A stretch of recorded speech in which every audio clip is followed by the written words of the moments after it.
What's up mga kagala? So nandito na naman tayo sa ating drawing mga kagala yung binigay sa atin. So kailangan natin kuhain tong location na itong switchboard para sa electrical mga kagala. So ayan, tataboyan dyan sa gate, then sa boundary, and then yung itong kuryebo na to, kailangan din natin kuhain yung location yan mga kagala, which is kailangan natin measuring tong wall na to, itong perimeter na wall na to mga kagala. So pupunta tayo sa isang drawing, which is nandito siya yung kanyang mga measurement.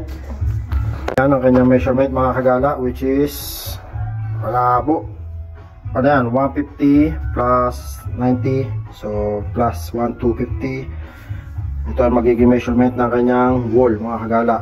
So measure natin yung wall na yan, then makikita natin yung location ng data mga kagala. Ayan, nakalibol na yan siya yung location niya kasi sa pagitan siya ng wall na yan tsaka yung precast panel. Then kailangan din natin measurein yung switchboard, which is switchboard nandito siya nasa likod ng precast, which is nasa grade D tayo, grade D.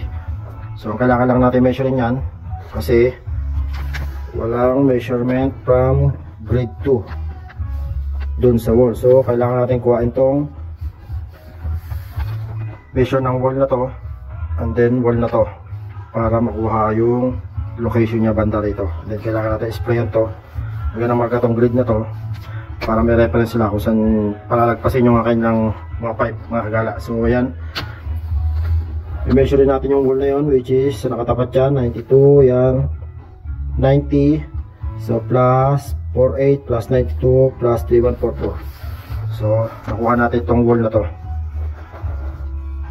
then mag-back lang tayo ng 3144 para makuha yung wall na to. Then spray natin dito as well para makita yung location. Then yun na yun, roughly doon na siya mga kagala. Alright, see you on my next vlog again.